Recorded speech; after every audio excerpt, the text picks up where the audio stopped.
যদি কেউ চান শীতের সময় পাও ধোবেন না, বিশেষ করে অনেকে আছেন এজমার রোগী, তাদের পাও ভিজাইলে অসুবিধা হয়, পায়ে পানি লাগালে তাদের সমস্যা দেখা দেয়।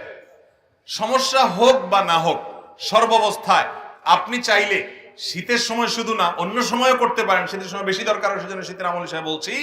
আপনি চাইলে পূর্ণাঙ্গ ওযু করলেন, কথার কথা দুপুর বেলায় বা সকাল বেলায় ওযু করলেন, হাত ধুলেন, মুখ ধুলেন, মাথা মাসা করলেন এবং পাও ধুলেন। পাও ধোয়ার পর অর্থাৎ পূর্ণাঙ্গ ওযু করার পর ওযু অবস্থায় যদি আপনি মোজা পরেন এবং মোজাটা যদি চামড়ার হয়, চামড়া মোজা হলে সর্বসম্মতিক্রমে মাসা হয়ে যাবে।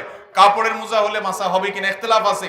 তবে আমাদের আজকাল যেসব মোজা পাওয়া যায় একেবারে পাতলা, পরলে পার ভিতরে ফাঁকা দেখা যায়, এটা পরে নরমালি হাঁটা যায় না অনেক দূর পর্যন্ত, এগুলো তো মাসা হওয়ার কোনো সুযোগ নেই।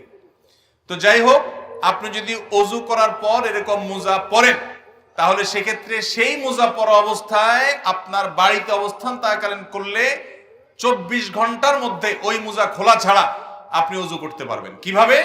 আপনি হাত ধুলেন, মুখ ধুলেন, মাথা মাসে করলেন, পাও ধোয়ার সময় আসলে আপনি ভিজা হাত দিয়া পায়ের উপরে, তলায় না, উপরে এরকম করে একটা টান দিলেন ডান পায়ে, আবার আরেক হাত ভিজায়া বাম পায়ে এরকম একটা টান দিলেন, বা ভিজা হাত দিয়া দোনো পাও আপনি টান দিলেন।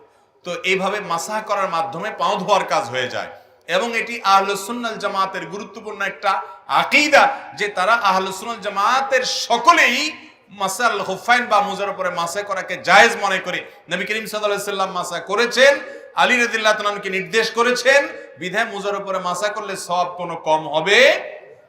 আমাদের সমাজে কেউ মোজার উপরে মাসা করলে অনেক মুরব্বীরাও বলে যে বাবা এই বয়সে তোমরা মোজা ধরছো, হ্যাঁ এখন তো সাহস করো পাও ধো। না ভাই, মোজার উপরে মাসা করলে সওয়াব একটুও কম হবে না। তো শীতের মৌসুম বিশেষ করে মোজার উপরে মাসা করা আমলটি করা যেতে পারে। অনেক মুরব্বী আছেন, অনেক অসুস্থ মানুষ আছে, এজমার রোগী আছে, কষ্ট হয়, তারপরও সে মোজার উপরে মাসা করে না, না জানার কারণে। তো ভাইরা আমার, মোজার উপরে মাসা করা যায় চাইলে, অন্য সময়ও করা যায়, শীতের সময় বেশি দরকার, সেজন্য এটা শীতের মাসালা হিসেবে বললাম। নাম্বার 3, একটা গুরুত্বপূর্ণ মাসআলা হলো শীত যখন তীব্র হয়, অনেক আপনার হাড় কাঁপানো শীত যখন শুরু হয়, দেখবেন যে গ্রামে শহরে, বিশেষ করে গ্রামে বেশি দেখা যায়, অনেকে চাদর মুড়ি দিয়ে নামাজ পড়েন। অর্থাৎ এমন ভাবে চাদর পরেন যে নাকটা সহকারে ঢাকেন, যাতে করে নাক দিয়া ওই যে আপনার কুয়াশা টুয়াশা না ঢুকতে পারে, যাতে করে শীতে চেহারাটা কষ্ট না হয়, না পায়। সেজন্য পুরো চেহারা ঢেকে শুধু চোখ দুটো খোলা রেখে অনেকে চাদর পরেন, আছে না এরকম? মাথা আপনি চাদরে লাগান, কোনো অসুবিধা নেই, কিন্তু আপনি মুখ ঢাকেন তাহলে সেটা মাকরুহ হবে। নবী করিম সাল্লাল্লাহু আলাইহি সাল্লাম মুখ ঢেকে সালাত আদায় করতে, নামাজ পড়তে নিষেধ করেছেন। অতএব শীতের সময় এই মাসআলাটা না জানার কারণে আমাদের অনেক ভাইরা আছেন যে এরকম পুরাটা মুড়ি দিয়ে নামাজ পড়েন। মহিলা হোক আর পুরুষ হোক, সকলের জন্য এক মাসআলা যে শীতের সময় হোক আর গরমের সময় হোক মুখ ঢেকে নামাজ পড়বেন না, নামাজের সময় মুখ খোলা রাখতে হবে। হ্যাঁ, কোন মহিলা এমন কোন জায়গায় যদি নামাজ পড়েন সেখানে গায়রে মাহরাম পুরুষ আসা যাওয়া করে, তাহলে পর্দার খাতিরে তিনি ঢাকতে পারেন, যদি তার অন্য কোনো জায়গায় নামাজ পড়ার সুযোগ ব্যবস্থা না থাকে। কিন্তু সাধারণ অবস্থাতে এটা করা যাবে না। এই জন্য ভাইরা আমার, শীতের সময় মাসআলাটাও মাথায় রাখতে হবে যেন মুখ ঢাকা না হয় আমাদের চাদর দিয়ে। অনেকে মাফলার দিয়েও করে, চাদর না, মাফলারে এমন ভাবে পেঁচায় শুধু চোখ দুটো বাইরে হয়ে থাকে এবং নাক মুখ সব মাফলারে পেঁচানো থাকে। এরকম করলে নামাজ হয়ে যাবে, কিন্তু ত্রুটিপূর্ণ হবে এবং মাকরুহ হবে। অনেকে শীতের সময় জ্বরের কারণে অথবা ঠান্ডা লাগছে, প্রচন্ড সর্দি হয়েছে, এই জন্য তিনি নামাজ পড়েন না। এখন কথা হলো যে আমার শীতের মৌসুমে জ্বর বা ঠান্ডা এমন ভাবে লাগছে যে আমি ওযু করতে গেলে অসুস্থ হয়ে যাব, তাহলে তার জন্য নামাজ মাফ কিনা? উত্তর হলো নামাজ মাফ না। তিনি প্রয়োজনে পানি গরম করে ওযু করবেন। পানি গরম করে ওযু করে যদি তিনি তার এই কষ্ট দূর করতে পারেন তাহলে ফাবিহা ওয়া নি'মা, ভালো। আর যদি না পারেন, গরম পানি করার মতো কোনো আয়োজন তার কাছে নাই, এবং এত ঠান্ডা পানি যেটা ব্যবহার করলে তার অঙ্গহানি হতে পারে, অঙ্গ অবশ হয়ে যেতে পারে, অসুস্থতা দীর্ঘস্থায়ী হয়ে যেতে পারে, কষ্ট অনেক বেশি হতে পারে, সীমাহীন হতে পারে, অসহনীয় পর্যায়ের কষ্ট হতে পারে, এরকম মনে হলে, সেরকম গরম ঠান্ডা আমাদের দেশে খুব বেশি পড়ে না, যদি এরকম হয় তাহলে সে ব্যক্তি তায়াম্মুম করতে পারবে, তারপরেও নামাজ ত্যাগ করার সুযোগ।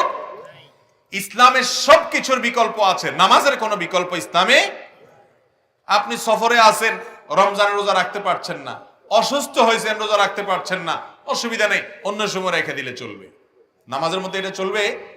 অসুস্থ আছেন আপনি, নামাজ অন্য সময় পড়লে হবে না, ওই অবস্থাতেই পড়তে হবে। দাঁড়ায় না পারলে বসে পড়বেন, বসে না পারলে শুয়ে পড়বেন। আপনি নামাজ হাত নাড়াতে পারছেন না, ইশারা করে পড়বেন, কিন্তু আপনাকে পড়তে হবে। মোহতারাম হাজিরিন, সেই নামাজ আমরা অনেকে পড়ি না, অনেকে অবহেলা করি। ইসলামের নামাজের চাইতে গুরুত্বপূর্ণ কোনো আমল আর নাই। আপনি অন্য কোনো আমল করেন বা না করেন, নামাজ না পড়ার কোনো সুযোগ নাই। আল্লাহ তাআলা আমাদেরকে বোঝার তৌফিক দান করুন। তাহলে ভাইরা আমার, শীতের সময় জ্বর, ঠান্ডা, সর্দি যাই হোক না কেন, নামাজ ত্যাগ করা যাবে না, ওযু ত্যাগ করা যাবে না। প্রয়োজনে গরম পানি দিয়ে করবেন, প্রয়োজনে গরম পানির কোনো অ্যারেঞ্জমেন্ট না থাকলে আপনি তায়াম্মুম করবেন। গরম পানির কোনো ব্যবস্থা নাই, এটা জেলখানায় হতে পারে।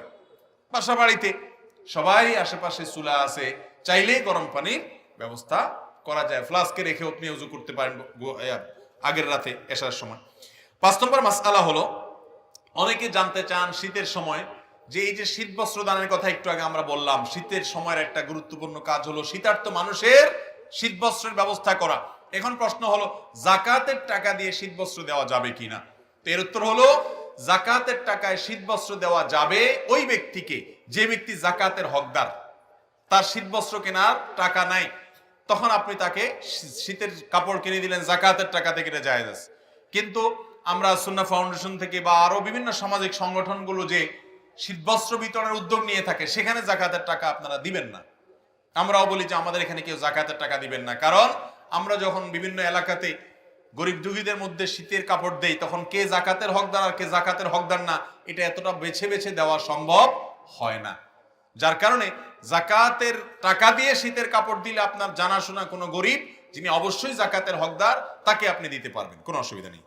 নাম্বার 6, একটা গুরুত্বপূর্ণ মাসআলা হলো, শীতের সময় অনেকে দেখা গেল ধরুন শুধু চাদর গায়ে দিয়ে নামাজ পড়ছেন, তো চাদরের ভেতরেই হাতটা থাকে, হাত উঠানো, হাত বাঁধা, এই মুভমেন্ট করা, এই সবগুলা চাদরের ভিতরে করা, কারণ বাইরে করলে শীত লাগে।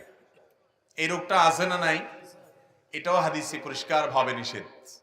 আপনি যদি এক কাপড়ে, যে কাপড়ে নামাজ পড়েন, ধরেন আপনি চাদরে নামাজ পড়ছেন, তো আপনি হাত উঠানোর জন্য, হাত বাঁধার জন্য চাদরের বাইরে হাতটা বের করে নেবেন। আর যদি জামা গায়ে দেওয়া থাকে তাহলে তার বাইর করার কিছু নেই, হাতার ভিতরে হাত থাকাই যথেষ্ট।